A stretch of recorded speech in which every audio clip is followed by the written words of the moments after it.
All right, so it's 5 o'clock here in Chicago. Jason, welcome on. This is our first AMA with one of our tour department members, and we're so proud to have you on Team Bettinardi and to be joining the Beekeeper Society group and all the Bettinardi fans. Jason, welcome. Thank you very much. Appreciate you guys having me. I kind of like doing these things. Ask me anything. I've always been an open book. Very happy for the last couple of years to be on the Bettinardi staff, and this is gonna be fun. So shoot them out there. Let's have a little bit of fun. Absolutely. So it's been kind of a crazy year in golf in general, and crazy year, for you. You were on the PGA Tour. You're a three-time PGA Tour champion.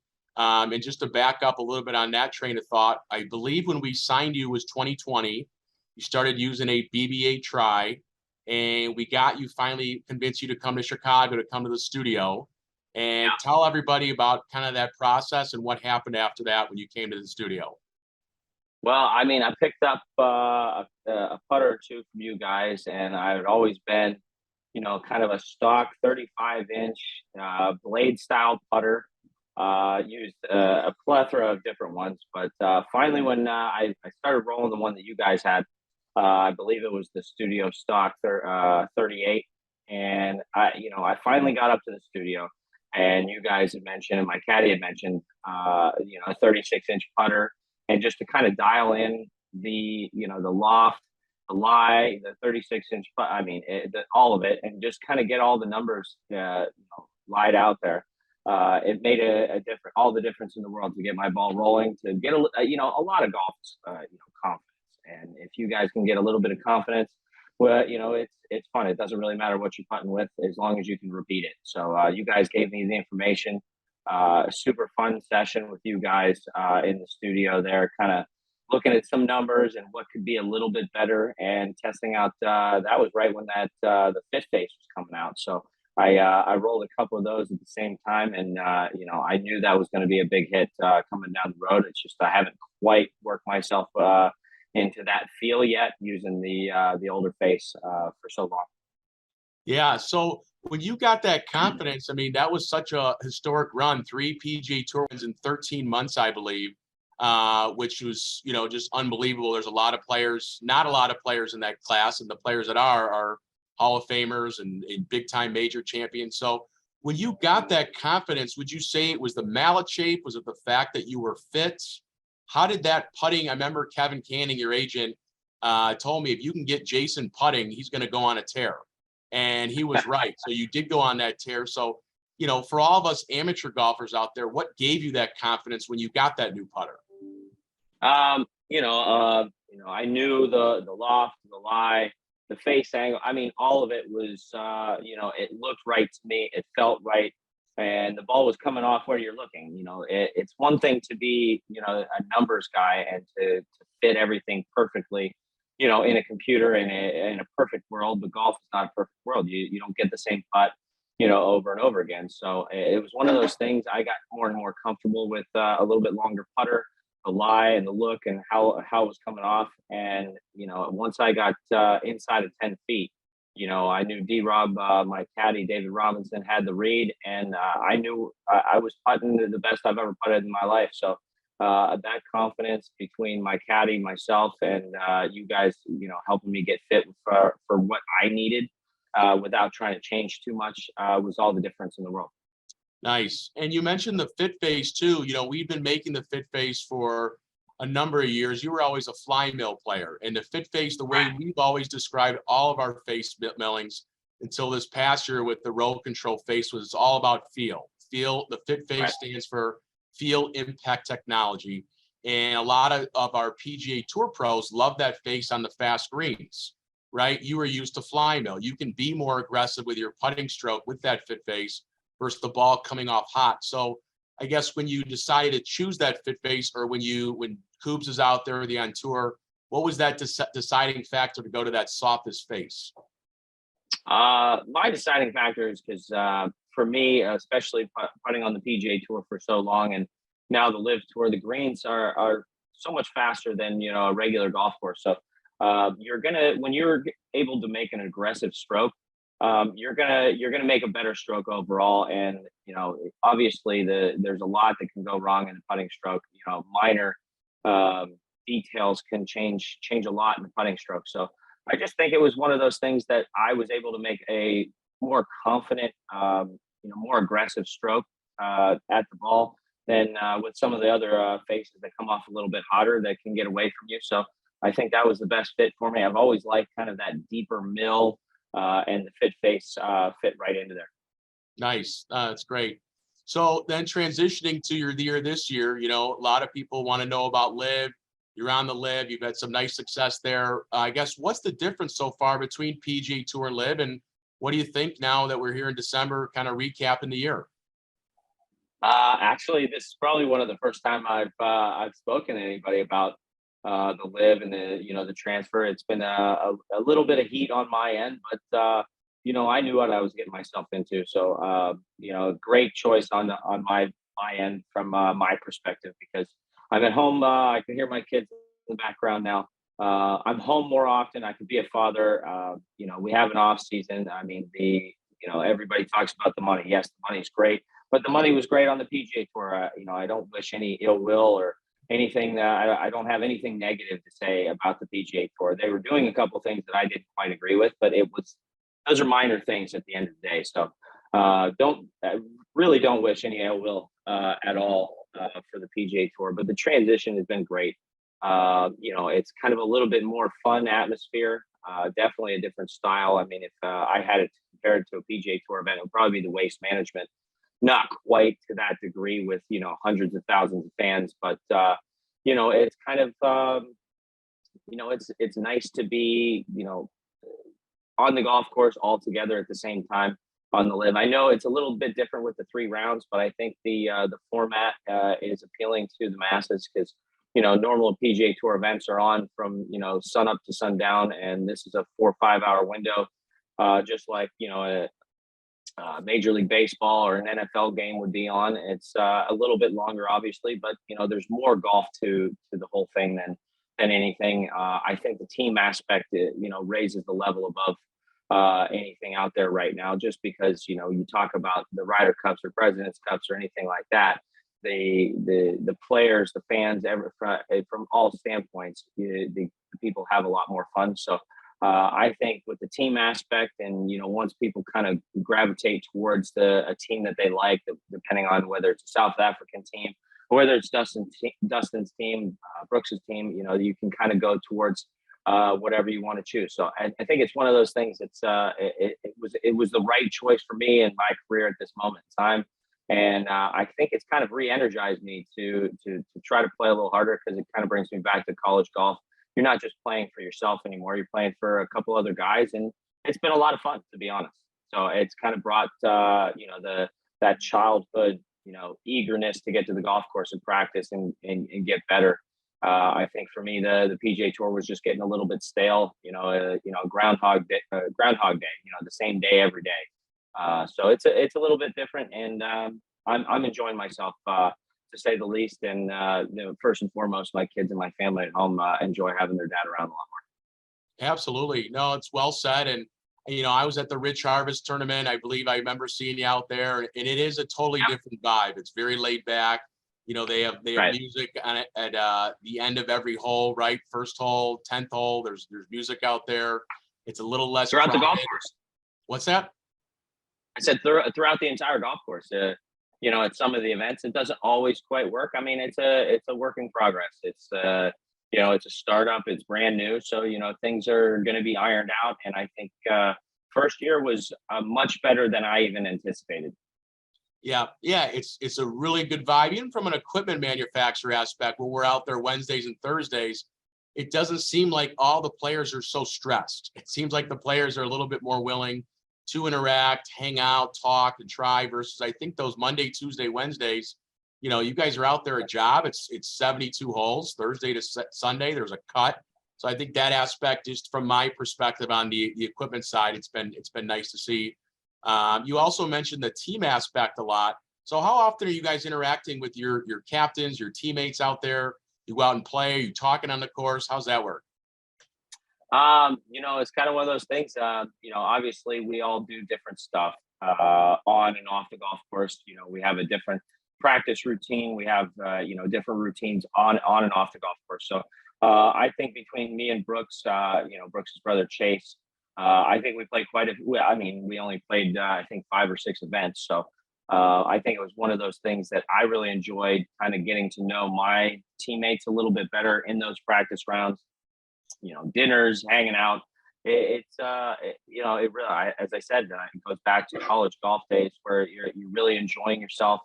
You're playing for the other players. Yes, you want to win individually, but I mean, that team aspect is, there's something that really draws, especially for me with that team aspect. I think you're paying attention to that, and however it works out, you want your team to win. Yeah, and in just because this is such a new league and it's a new tour, has it gotten heated with any of the other teams out there? Ryder Cup, those guys hate each other when it comes Ryder Cup week. Right. So what's your thoughts there? I really think just because it's the first year, I don't think any major rivalries have popped up quite yet. I think it's one of those things. I think you'll definitely see that. Everybody likes a little bit of talk back and forth. So it's kind of one of those things. I think those things will develop. But I mean, all the players out there, we've had a long-standing relationship with. We've known them for a long time. So, when we get on the golf course, yeah, we want to beat each other. But off the golf course, we still want to have a little bit of fun. There is only 48 of us, so that it's not. You don't have 156 to choose from all the time. But they have a good group of guys, and I think you'll see a little bit more smack talk in the near future. Good. The fans, we love the smack talk, of course. And it's cool too, Jason, with the schedule Liv has coming out. There's going to be 14 events next year. I love the fact that you guys are traveling all over the globe. You got Australia, you got Mexico, you got Spain, you got the tournaments in the States. That's a big transition for you. I think, when you were still on the tour, you played a couple of European events. Of course, you played in the Open, in England and Scotland.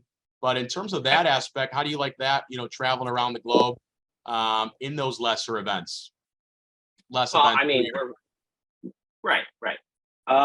It's a blessing. I mean, any chance you get to see other parts of the world, Liv and their staff and everybody around is, pick some great venues. So, we're going to be going all over the world. We're quite a few in the United States, some great venues in the United States, but I think it's a blessing. I really enjoy seeing some new parts of the world. Obviously it's a bit, the problem is the travel. It's not so much getting there and the golf course and, the routine and all that, but it's just the extensive travel to get over there. But I mean, with less events and more time off, you weaken a lot for that. And I'm enjoying it. I thought this year in Bangkok was an amazing venue. The golf course was first class. The family that put it together was an amazing family. I know them fairly well, and I think it's going to be fun to have my swing coach out there, my family out there. Every once in a while, my caddy and I, looked at each other. I think one of the last weeks, I might have been in Miami, where I looked at him. I said, David, 5 years ago when I called you on the phone in the middle of winter, said, hey, what do you think? Before winter, but before I think Napa, I was like, hey, what do you think about looping for me? Coming up, pretty solidified job for a year or two, and see how this thing goes, and we'll work together and see how it goes. And I told him, I was like, would you ever thought in a million years that we'd be standing right here where we are in this situation, the craziest year in golf? And he just shook his head. It's just one of those things that you kind of just roll with the punches and see what happens. And it weighed on me a lot to make this big jump decision, but I'm happier than ever. Oh, so happy for you too. All of us at Team Bettinardi and all our fans. So I do want to start opening up. This is an Ask Me Anything. So we've had some questions from our guys that would love to start picking your brain on some of these things. So with that being said, here we go. So we have a question from Systemic Bliss, and his question is, we saw you drinking something earlier, but what's Jason's go-to pour of bourbon after a good round and a bad round? Ooh, good round. I mean, I've been very blessed in the bourbon department. I partnered with Eagle Rare, and I'm one of their ambassadors. So Eagle Rare, Blanton, something along those lines in a good round. But you know, when I'm at home, I tend to have a drink or so when I'm at home. But after a bad round, you know, a shower and you know, a drink of a Blanton's or an Eagle Rare is more than enough to take the edge off and to relax a little bit. So I'm actually enjoying myself a pour of Blanton's. I have it on the rocks with an orange peel. So bourbon drinkers out there, this is a nice change up from just bourbon in a glass. I do like the orange peel. That's a good call. And with Eagle Rare in their whole brand, how many bottles of Pappies are they sending you a year? That's what we want to know. Ooh. Well, I mean, Stitzelweller and Buffalo Trace are a little bit different. So I don't get too much Pappy in my repertoire, but my first barrel pick was Eagle Rare. I got quite a few bottles out of that. So it's great Christmas presents. You know, my family members all get a bottle for the holidays and, you know, birthdays and, you know, whatever else. I try to give it away. And the guys there, they're like, you're going to go through it way faster than you think you do. And I said, there's no way. And sure enough, it was mostly gone by the next year by giving it away. And, you know, it's more fun to give it away and share than anything else. Second time I did a Weller Full Proof, the blue label one, and then just most recently I did a Blanton. So pretty fun stuff. I'm enjoying it, and I definitely enjoy pouring it out for my friends and family. There you go, especially this time of year too. So we got another question. We got a guy, Krapula. He was asking you first. There's a lot of questions here. I'm going to start one by one. Jason, how do you make so many birdies? Is it a high risk, high reward strategy? It seems like you make a lot of birdies, but what's the thought process there versus a lot of other golfers? You are more of a high birdie maker. So what's your strategy, Jason? Well, forever I was known on tour as, you know, one of the best ball strikers on tour. I'm probably, you know, top 5, top 10 ball strikers out there. So, you know, partnering with you guys and Bettinardi and, you know, kind of getting everything situated in the putter department. You know, I started seeing the confidence with the putter. You know, I get the right driver in my hands. I get a little bit of confidence there. And I think those are the two clubs. If you got some confidence in those, you can really kind of, you know, hit the ground running. And, you know, I drive the ball straight. I have a lot of short irons in my hands. So, you know, if I'm driving it straight, you know, a lot of short irons, I'm going to have a lot of birdie opportunities. And I think that's what I'm going for most of the time. A lot of birdie opportunities, you tend to hit it to, you know, close it maybe once or twice. If you can, you know, sink a couple 10, 12, 15 footers, that's great. And then, you know, once or twice around, if you can get a 20 footer, 25 footer to drop, that's kind of a bonus there. So one of those things where I think it's not high risk, high reward, but, you know, I am a long ball hitter and it does give me, I think it's one of those things between me having a lot of short irons, driving it straight, and, you know, a hot putter gives me a lot of birdies. Yeah. And I always have this debate with my buddies, you know, what wins more on the PGA Tour? Is it a great putter, right? You got guys that have used our putter like Matt Fitzpatrick, Brian Gay, who are always top putters, or is it a great ball striker? What's your take on that? You know, yeah, you see a lot of guys that are great ball strikers, and I think those guys, when they get hot, you see them win. But I think at the end of the day, I mean, the putter is the great equalizer. You tend to see a lot more, you know, shorter players, you know, shorter hitters on tour. You see them win because of the putter, and you know, it tends to stick. I think if you can fall into that happy medium of you hit it far enough to not hit it out of play, but and get a hot putter, you're gonna be in it. So, but it also depends on the golf course. So you know, it's kind of one of those things. I pride myself on a pretty solid golfer, top to bottom, but the putter has been the difference maker in the last couple of years. You know, I give you guys a lot of credit there. I give my caddy a lot of credit for green reading, and you guys sticking with me and, you know, giving me the tools needed to do what I know how to do. And I always joke with my caddy. I think I'm just the trigger man. You do all the thinking for me, and I'll pull the trigger. So when he's reading, yeah. No, I was going to say you mentioned it earlier too with D-Rob on the greens. How are you involved in reading those putts? Is he telling you, hey, it's left edge, and you don't question him and you go, okay, yeah, I'm going to go left edge? How much back and forth is that, or is he guiding the ship? For the most part, I'd like to say he's guiding the ship. We kind of laugh. I don't really change my routine much. I think he knows when I'm reading the greens well. He kind of goes with mine, or something close to what I'm reading. But he grew up on Bermuda and kind of that type of grass. So when it comes to grain and playing in Florida or any type of Bermuda, I got to trust his read. He's one of the first class green readers, one of the best green readers in the world, and I gotta hand it to him.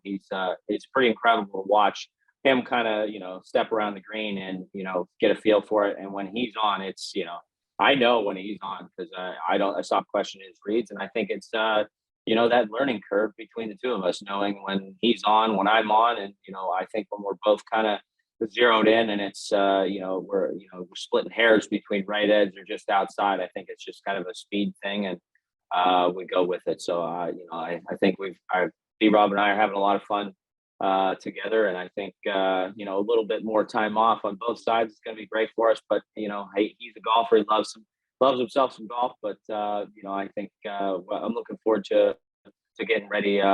Starting to hit balls. I took the last month off after Miami to I got back in the gym a little bit, be at home, and just kind of try to work on my body and get back into golf probably this month, and probably travel down south to get some real practice in the upcoming months before we start up in February. Nice. And with your distance too, Jason, again, you've always been known as that bomber, that long drive guy, always top 10 on the tour in distance. You got the putter figured out. Have you always been long, or, again, a lot like a guy like me, I hit it 285, 290. I'd love to get 310. Are you a speed sticks guy? Do you use anything to train for that? Or is it more just hitting the gym the old fashioned way and getting after the weights? Well, I think it's different for everybody. Certain people are naturally gifted with that natural speed. Growing up, actually, I was kind of a smaller kid. Didn't have the speed, didn't hit it very far, but I putted and chipped it like a wizard. And then all of a sudden, I grew up. I got tall. I got the 6 foot tall when I graduated high school. I started hitting it further, and then I got in the gym in college, and I started hitting the ball really far. So I think it's a combination of staying flexible, but also strong. I'm a big guy. I'm 6'4", 230 pounds. So I'm a big guy. I should hit it far, but there are also some big guys out there that don't hit it far. So I think it's funny to see some of the guys, even, you look at Rory McIlroy, it's, you look at his size, you look at his stature, he just doesn't look like he's going to hit it that far. And then he takes it back and, rips at it. And it's some pretty impressive stuff. So I think the new age golf is definitely hitting the gym and being able to swing it as fast as possible. I think it's, one of those things that, if you can swing it fast, we can straighten it out. It's, not one of those things. If you want to hit, it's hard to teach speed. Yeah. And that was always the thing with the long drive guys. They could bomb it, but they had no control. Right now, I know they're hitting it 400 yards, but you got to be able to dial that back in. What was your average this year on tour? About 315, would you say? 310? You know what? I don't really know. I'm not a huge stat guy, to be honest. So well over 300 yards. I definitely got it in the bag. I mean, I'm getting a little bit older, but actually been feeling great since I've been back in the gym. So maybe I'm not going to give Bryson a run for his money or anything like that. But we'll see what the old man still has in the bag. There you go, the old man. I love it. Very good. Next question we have a guy. BP Ball 20, and he wants to know if you didn't have access and ability to play outside year round, and you only had indoor simulators and putting mats available from December to March, how would you set up your practice routine with those tools? If I didn't have the opportunity to leave or go anywhere, I mean, if you had access to a simulator, obviously TrackMan is at the top of the list there. But the one thing I don't, I kind of shy away from the TrackMan indoors. It is a great tool, and it does some great stuff, but it doesn't register the golf ball for the first 4 feet or so. So I kind of use a conjunction between the Foresight and TrackMan. So for me, I kind of do a little bit of both. The putting mats have come so far, it's crazy. You can get them all digital. You get them all read out. It'll change the break for you depending on what you put into the computer. I think if you have access to one of those, you can definitely get some great practice. As far as like an indoor facility, I think it's really difficult to upkeep the putting green itself with enough sand and enough attention to make sure that the putts don't get grooved, or the hole doesn't get concave or convex, and kind of one of those things. So I think just finding a little bit of a rhythm and a routine for you. I use one of those perfect practice mats in my basement when I'm at home. I've got it set out on the concrete, so it's very similar to, I would say stance wise, wear a pair of golf shoes or a pair of tennis shoes or something like that. And if you can repeat the same one over and over, make 53 footers, and then make 44 footers, and then kind of move yourself back and be able to kind of get a nice routine, but also follow the routine that you use on the golf course. I think is a big key. I tend to fall out of that in certain circumstances, but if you can find a nice routine that's quick and repetitive, I think that's the best thing you can do for yourself indoor in the wintertime. And then as far as the TrackMan and the simulators go, I think they're great. They're not the best. I think you look at some of the numbers as far as spin rate, club path, and stuff like that. I think you can worry more about that than where the ball is actually traveling on, say if you're playing on a golf course on the simulator, as opposed to, just kind of working on the numbers and knowing where your sweet spot is in your swing. Because in mine, I know that if I'm, call it, 3 out and 3 or 4 up with the driver, I know I'm kind of right in that sweet spot. If I get too far, if I get, 4 or 5 up and 4 or 5 out, that's a little bit too far up on it and too far out. So kind of zeroed out the wedges. Some guys are a little bit more outside to in. I'm a little bit more inside to out path wise. I like to hit a draw, but I think looking at those numbers and being able to repeat them a couple times on the TrackMan or on the simulator is a good effective tool. Yeah, well said. And back to putting, because I have a putting green in my basement and I find it hard. Of course, I have to, we make putters, but in terms of putting, I find it hard to truly practice putting indoors, right? Now, you mentioned data. I don't know if you're a data guy. I'm not a screw around with my kid, but to go out and grind for an hour inside, it's tough, right? So like you said, it's a repetition. Is it just saying, hey, I'm going to knock in 104 footers, 105 footers, and that's great? Are you looking at data, or are you just doing the reps to just keep your feel up and get your routine dialed in? I try to do a little bit of number stuff, but for me, it's more muscle memory and knowing that when I kind of look up, I kind of got to run through a little, 20-30 minute session where I'll try to make, obviously 53 footers, and, I kind of move back from there, but I also try to make them with different speeds. I try to make, 3 or 4 in a row where it's just kind of barely getting to the front lip, or the next couple, I try to hit them a little bit firmer. And then with the practice mat that I have, it's got the smaller hole. So I try to wander over on that side and, make it a little bit tougher on myself. Nice. No, it's good. Something we all got to try, right? Another question for you, Jason.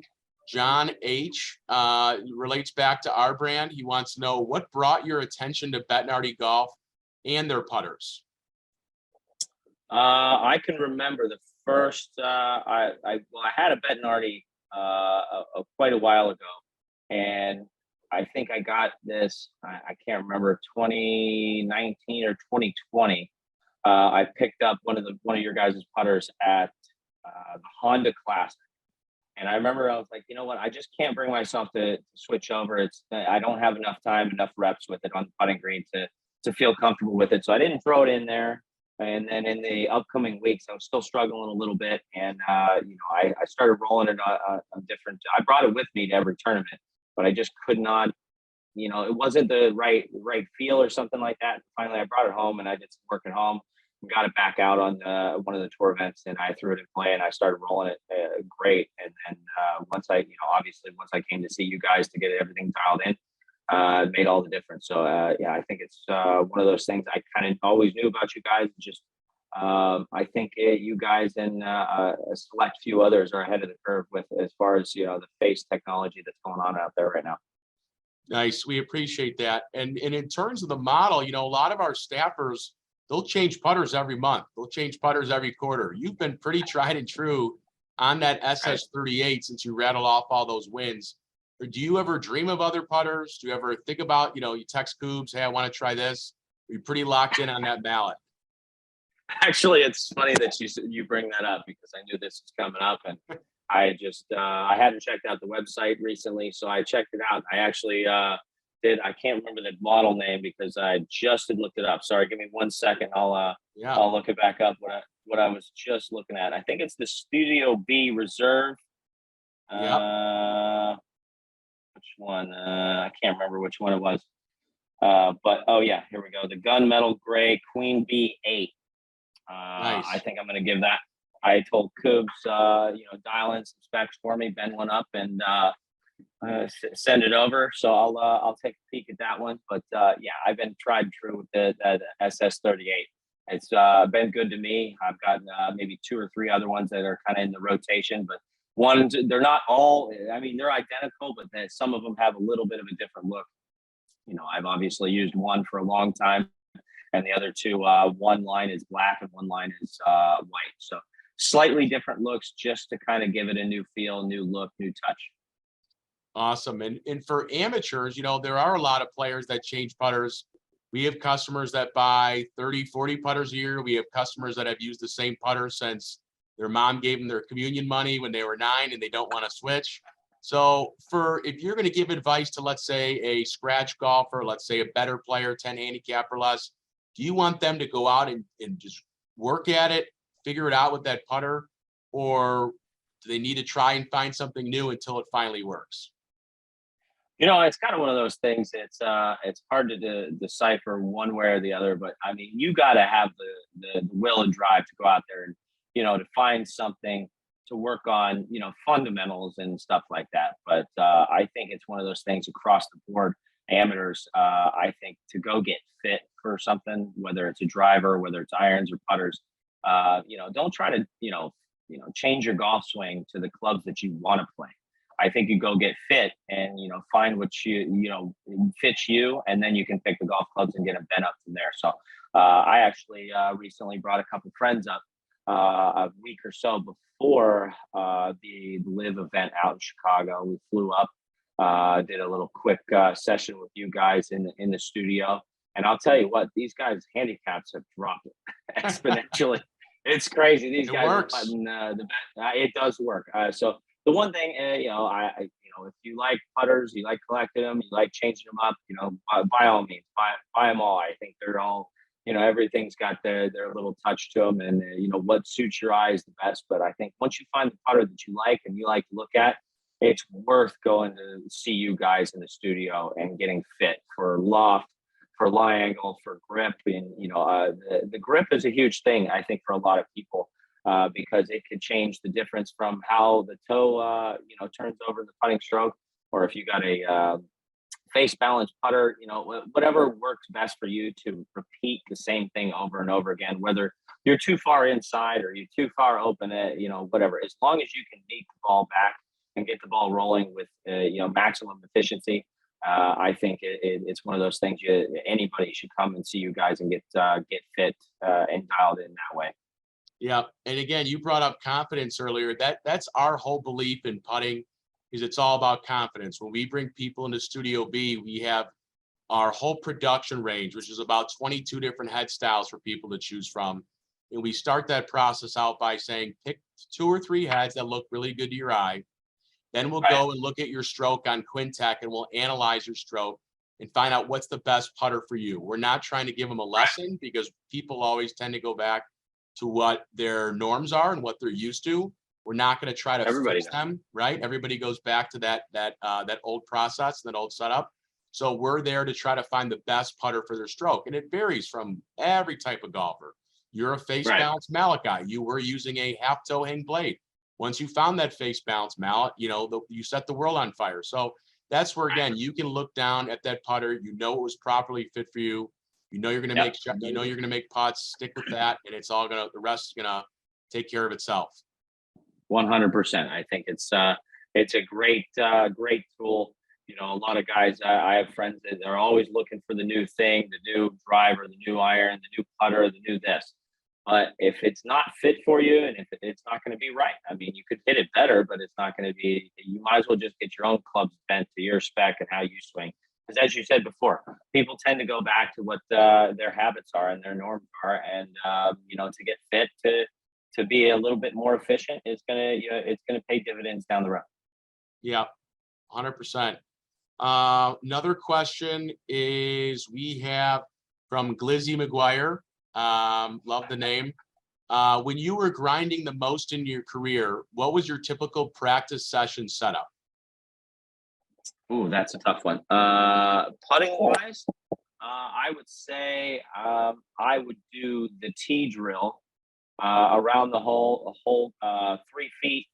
Go around, 3 times from 3 feet without missing a putt, and then move it back a foot or so, a little bit, maybe a little bit more than a foot, and then go around that twice, and then go out to 5 feet and do that. I put a chalk line down. I'm kind of an old school guy.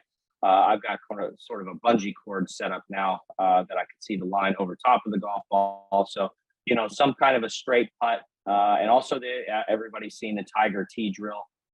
Is a kind of the gate drill, I think they call it, is a great drill to, keep the putter low and to be able to deliver the putter square over and over again. Because if you're not doing it, if you're off the toe or off the heel, you're going to hit one of the tees and, you're going to feel foolish. But it's a tough drill to do. It's great for muscle memory, but I kind of do that. And then, my caddy has me do a speed drill when I'm a little off on the greens. He puts an alignment stick about a wedge length. He puts a wedge in the hole, and it's about 3 feet, and I think we go 4 tees. It's called the ladder drill, and we do that. I do it twice, and sometimes he's nice to me, and sometimes he's not. So we could be out there for 5-10 minutes, and we could be out there for 35-40 minutes. So it's kind of one of those things that it depends on how much effort and how much time you want to put into it. So I kind of do those things, but a lot of fundamentals depending on what you do. But low back, low through is kind of one of those basic keys. An old school drill that one of my old teachers, swing coaches, used to have me do is if you could putt a quarter around the green, you're doing pretty good. So if you could putt a quarter, you putt a quarter across the green 5 or 6 times in a row. I'm not one of these things where you're just trying to hit it end over end, but it just kind of slides. If you can do that a couple times and then go back to hit a couple putts, you'll notice a difference in how much more solid you're hitting the ball. When you say putt a quarter, are you saying putt to a quarter, or how does that work? No, putt, like literally putt a quarter. So just put it on the ground, line it up like a golf ball, and putt it. So if you're trying to be too steep on it, and it's going to be one of those things, you can't go down after it, but like you can't swing over top of it over and over again. You should be able to sweep the quarter and hit it along the ground. Some of the newer putters, the larger mallets these days, have a little bit more kind of a roll, front lip to them. So it might be a little bit more difficult, but it's kind of an old school drill. But kind of it's easy now with that bungee cord that I have for similar to a chalk line. I only put it about 1.5 inches above my putter. So if I come up and out of it, I tend to hit the bungee cord. So that kind of gives me the feedback that I need, that I'm not keeping the putter low. Nice. So in one of my takeaways just from talking to you, Jason, is you really grind on your game. You have your routines, you have your practice. We always kind of laughed at your team captain, Koepka, who said he really never practices. And I always thought there's no way, how could this guy become number 1 or number 2 in the world without truly working on his game? A lot of guys like me, I'm a dad, I'm in the business. I really don't practice. Right. I just play. So how can I expect to get better? I know the level I'm going to be at, but you're out there just grinding, and you have these drills, you have your coach, you have D-Rob who's with you. And It sounds like you really have that truly dialed in. Well, it's kind of one of those things that you definitely, I'm quoting somebody else when I say this, but you have to practice with a purpose. If you're just out there putting in hours, mindless hours, that's not going to do anything for you. That's just gonna be something. Be like, oh yeah, I put in 8 hours today. Okay, well, what did you do, and how did you do it? What routines did you do, and how long did it take you to do it? So, it's not something that I try to, necessarily time or whatever. I just don't. I just try to kind of find my rhythm, and once I found that rhythm, do it a couple more times, and go on, move on to something else. You know, if you're just sitting up there, you're going to practice your way into playing bad. So, you know, it's something to be said that you don't have to put in the man hours. I think you just have to practice with purpose. Nice. Next question, OCVC. Hi, Kokrak. Can you share your what's in the bag and why you put them in your bag? Well, I have Besides the putter, we know. Yeah, everybody knows the putter, the Studio Stock 38. It's in there. I mess around every once in a while with you know, some of the mallets that you guys have built me up over the years, and I'll tell you what, they roll so good, but when it comes back down to the nitty gritty, there, I always fall back into that Studio Stock 38. And I think I've made a lot of money from my buddies over at the country club with that putter. So in the bag, I've got PXG Gen 4 irons. About, I would say 6 months ago, I switched into the PXG wedges, which they're a little bit softer than the Vokeys, but the Vokey was a great wedge for me for a long time, but just switched into sort of a specialty grind for me.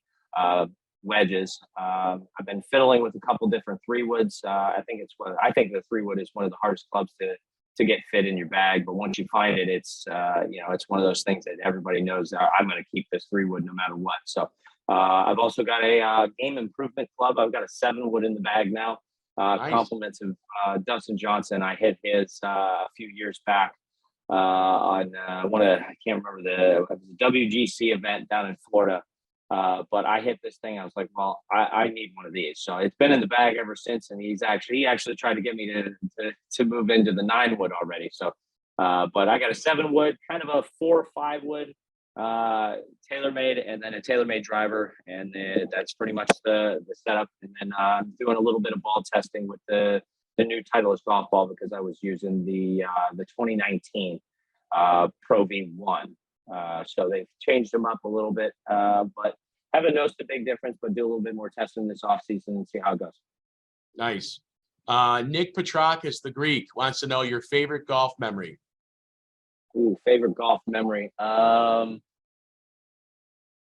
Probably, you know, I had, you know, everybody remembers their first hole in one. Everybody, I mean, you know, one of the greatest accomplishments was my first PGA Tour win after 10 years. You know, I had the doubts in my mind, but when I won the QB shootout, which I didn't get to defend this year, last week, I had my kids run out onto the green after I had won a tournament. So I think that's one of my fondest memories of recent in the golf world. How good is that? How many aces have you had? Ooh, that's another good one. I was thinking about this the other day. I have eight hole-in-ones, and one of them is on a par 4. That's not bad. So you do have a double eagle then. Yes, I do have a double eagle, but I don't have a double eagle on a par 5, which is funny. With your distance, that's shocking. Yeah. Question for you: do you use a mental coach? This is from Mike Big Winnett. Do you have a mental coach? If so, how often do you work on the mental side of the game? I've never had a mental coach. We try. You know, I know I've talked to a couple over the years. We had one in college that kind of didn't really pan out. I think it was just more of a, you know, a test burn there. But I've never really worked with a mental coach. You know, I've always tried to rely upon myself and my own mental fortitude to kind of push through, you know, the ups and downs of golf. And it's one of those things that, you know, I think it can help certain people, but you know, it could also hurt certain people. So I've never been one to use one, but that's just my personal thing. But it is a tool of the game, and you know, I definitely respect the space. Nice. Couple more to close it up, Jason. Dream foursome and where? Ooh, this is a good one. It's changed recently. You know, everybody wants to be with Tiger. Obviously, you know, it would be amazing to play some of these great golf courses around the world. But there is a picture of my great-grandfather, my grandfather, my dad, myself playing. So I'd like to see my 2 boys, which one of them started playing. He's only 5. going on 6. So he plays. The youngest one, I'd like to get them two out with my dad, possibly my brother and my cousin. I know it's a little bit more than a foursome, but just to have the family around to, as you say, smack talk a little bit, enjoy ourselves, and create some long-lasting memories. Very nice. Where Where is a tough. Where is that's a hard one. Well, let's talk so about many golf courses too for a little bit. I love picking off some of these top private clubs and public courses for that matter too around the country. We've got a Bettinardi's Collector event at Pinehurst #2. We're going to Stream Song this coming April. But I guess tell me your top 5. You had to choose top 5 courses to play. You got 5 days left on this earth. Where are you going? Ooh, that's a tough one. St. Andrews was amazing for the 150th Open. That was pretty surreal. I was walking off of one green going to 2T, and Tiger was coming over the bridge there on 18. So it's a little bit of a goosebump moment for me. So I definitely would love to see St. Andrews, Pebble Beach. A lot of people talk about Cyprus, but I think Cyprus is awesome. But I think Pebble Beach is, I think more people know it. There's a little bit more history there. I've always loved Oakmont Country Club. I'd say Riviera is definitely in my top 5. That's a great venue. I haven't really played a lot of the golf courses that I haven't played anywhere in Bandon Dunes. I haven't taken too many golf trips outside of there. I haven't played Pine Valley. That's kind of on my bucket list to play there. A few other ones, but I'm kind of a northeastern style Poe Greens type guy. So I would say those are a good starting top 4. The 5th one, I mean, there's too many to pick from. There's so many great golf courses around the world now. It's kind of a joke how many good ones. I hope they stick around for the long haul here. It is. And when you talk to people about going to different golf courses, it's usually the same reply. Oh, it was awesome. It was so good. Great time. Because there are so many great golf courses. And golf is like bourbon. We were talking about bourbon for that matter. They're age different. They have different tastes, but it's still bourbon, right? You're in Ohio, right? What's your favorite golf course in Ohio? I mean, you got Columbus is loaded. You got Cincy's got some great courses. Akron, right? Where are you playing in Ohio? Yeah. Well, I'm a member of 2 clubs here in Hudson, Ohio, where I reside. I'm also a member at Firestone. I won the Ohio Wham at Canterbury. Canterbury's a top golf course in the country. Inverness is down in Toledo. That's not too far down the road. The Country Club up in Pepper Pike is a great one. You talk about let's see. I mean, Muirfield Village is one. Scioto is spectacular. That's a hard one. I think Scioto is up there. I'd say about the golf club. There. The golf club is great. It's great. I haven't played it in quite a while, but it's a great track. And then Cincinnati's got the Margot Club and a couple others that I played down in college. So Ohio, PA, New York, Long Island. You talk about making a golf trip anywhere here, you'd spend a lifetime up in the Northeast trying to hit them all. So there's so many great tracks up here, but I'd have to, obviously Muirfield Village, Scioto, in Columbus, I'd say Canterbury and Firestone on the northeastern part, Inverness up there in Toledo, and I'd say there's a bunch of them in Cincinnati that you can choose from. So it sounds like you're a Parkland. I mean, you mentioned Pebble, but you're a Parkland old school country club style course. You like the trees. You mentioned Oakmont. I'm kind of saddened that they took out all the trees. I know they just did that Me too. In Detroit at Oakland Hills, right? I don't know if you've seen the pictures. All the trees are gone. I haven't seen it yet. Yeah, I'm fine taking out trees that don't have a purpose, but I do think trees make a golf course, especially you mentioned all those old school country club style course. I think it's really cool. I grew up on that kind of style golf course, and I tend to drive it better and hit it better when I have, a visual or, something to look at that kind of, frames the situation. And I tend to do better there than I do kind of wide open, Palmer's Paradise type golf courses. But, it's kind of one of those things. Each one of these places has their own aura, own vibe to it. It's pretty special to go back and actually my cousin gave me the idea of making a book and just kind of drawing in a couple different things to go play Firestone and whatever. It was kind of a little gift to my kids when I'm up and gone. Nice, very cool. That's awesome, Jason. Dan, are we missing anything else? Any other questions? I guess the one that kind of makes sense is his favorite Bettinardi icon. Favorite Bettinardi icon? Phew. How many icons do you guys have? Well, we've used a lot of different logos, but we have our core 5. We have our Fat Cat, the Wizard.